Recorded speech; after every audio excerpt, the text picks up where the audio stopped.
let's talk tropes.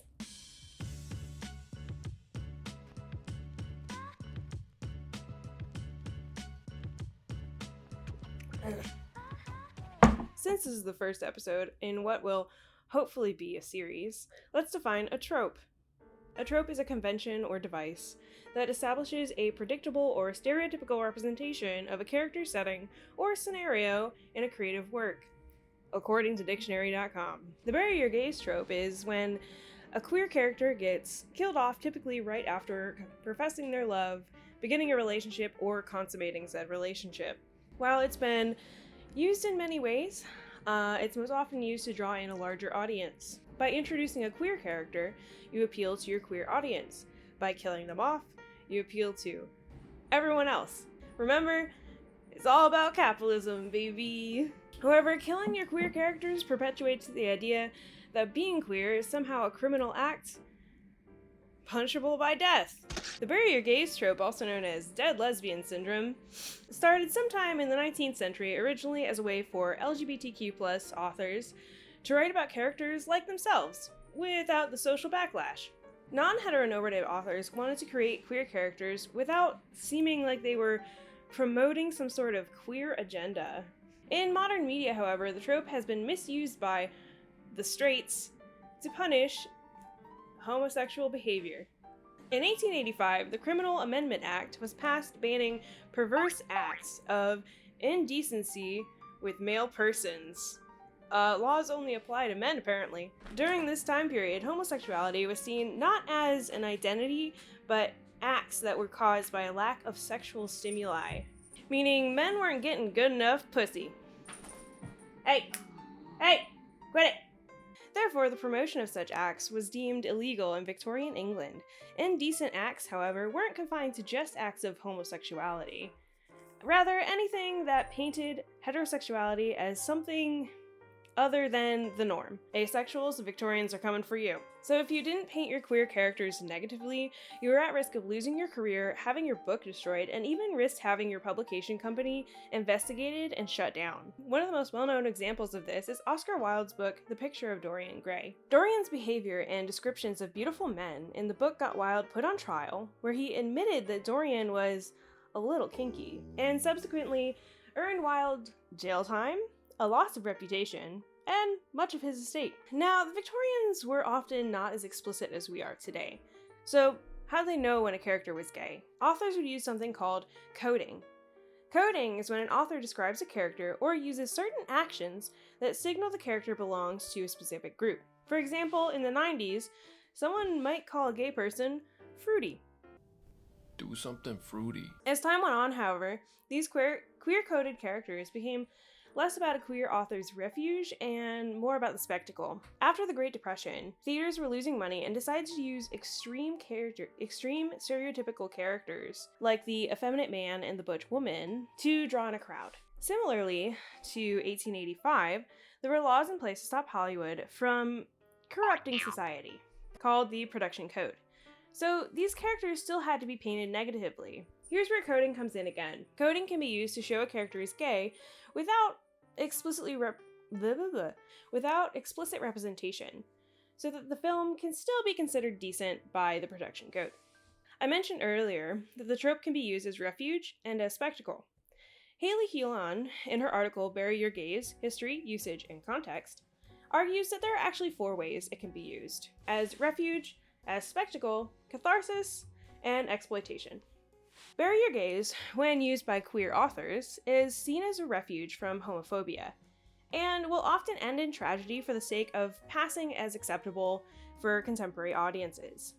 However, the ending can be generally ignored by the intended queer audience who resonate with the queer characters. For example, in The Laramie Project, written by gay playwright Moises Kaufman and the Tectonic Theater Project, tells the real-life story of Matthew Shepard, a gay college student who was beaten to death in Wyoming for his sexuality. The purpose of the play was to bring to light the hate crimes that queer people face. The play doesn't depict the violence against Shepard, rather the reactions people had to his death. The people who speak in the play range from friends and family to witnesses and fellow queer folk. Queer folk can take refuge in this story, knowing that Shepard's death brought attention to the lack of Queer folk can take refuge in this story knowing that Shepard's death brought attention to the lack of hate crime laws and the violence we often face. This play can also be categorized as catharsis.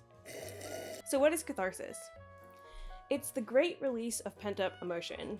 The example Hulan uses in her article is Rent, but because that's controversial in and out of the LGBTQ world, and also I've never seen it, let's talk about Angels in America. I've never finished this movie either because it's 7 hours long, and it doesn't exactly fall into the trope because only one character actually dies. However, when we talk about queer stories in the literary world, when they're not getting killed off, they're most likely suffering, as is the case in Angels in America. The two-part movie and play written by gay playwright Tony Kushner follows several couples. Oh god. The most important being Lewis Ironson and Pryor Walter. Pryor finds out that he contracted AIDS, and Lewis, who can't handle watching his suffering, abandons him. Similarity between Rent and Angels in America is that it's about queer suffering at the height of the AIDS epidemic. The purpose of pieces like this is to release the pain, suffering, and fear queer people face living in a heteronormative world. Speaking of queer suffering, let's talk about exploitation. Using the bury your gays trope as exploitation is another way of saying, if you're gay, you're dangerous and should be punished. This use of the trope often paints queer people as predators, or simply makes them suffer in a variety of ways for their queerness. Hulan uses the example of the play The Children's Hour, where two teachers at an all-girls boarding school are accused of having a gay relationship together by a student. At the end of the play, it's revealed that Martha really was gay and had feelings for Karen, who rejects her and leads Martha to commit suicide. But I want to talk about Black Swan. Darren Aronofsky's Black Swan is another complicated piece that debatably falls into the bury your gays trope, because at the end of the film, the audience isn't actually sure whether or not Nina, played by Natalie Portman, actually dies. Black Swan follows the story of professional dancer Nina and her journey of self-discovery as she becomes the main dancer for Swan Lake. Nina is heavily influenced by her overly protective mother as she matures into her own individuality. Nina, who desperately wants the main role, asks her director to consider her. He, of course, tries to have sex with her to ensure her role, to which she refuses, but she gets the part anyway, only to have it threatened by the newcomer and understudy Lily. Lily, of course, is your classic bad girl. She is the metaphor for freedom which Nina so desperately wants. The quintessential scene of this movie is when Nina hallucinates a sexual encounter with Lily, where she eventually sees her own face on Lily's body. She then spirals into madness and, before taking the stage for her first show, attacks the hallucination of Lily, thereby stabbing herself and collapsing at the end of the show. As a psychological thriller, Aronofsky employs a lot of graphic scenes for the shock of Nina's growing insanity, including the use of the psycho-lesbian trope, which we'll talk about later. What Aronofsky is doing is exploiting Nina's queer curiosity as a way of showing her attempt at becoming her own person. Or, as I argue in my article, Destroying the Perfect Woman, a review of Aronofsky's Black Swan, the perfect woman. Don't get me wrong, I actually really like this movie, but the correlation between queerness and mental illness is pretty gross.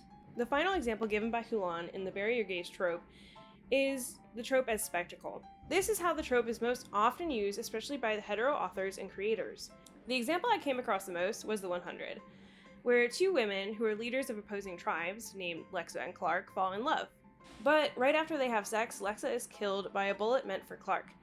Now, I haven't seen the show, and I don't really plan on it, but from what I've read, the showrunner, Jason Rothenberg, was unaware of the trope, but defends its use, saying it's good dramatic storytelling. So anyway, let's talk about A Great and Terrible Beauty. Libba Bray's Gemma Doyle trilogy follows Gemma and her friends on her magical adventure to another world called the Realms. Basically, Gemma is sent to a boarding school after her mom mysteriously disappears, where she learns about sorcerers, a group called the Order, and the imbalance in the magical world. Two of her friends, Felicity and Pippa, eventually start a secret lesbian relationship, which is quickly destroyed when Pippa dies and is overtaken by the evil magic of the realms.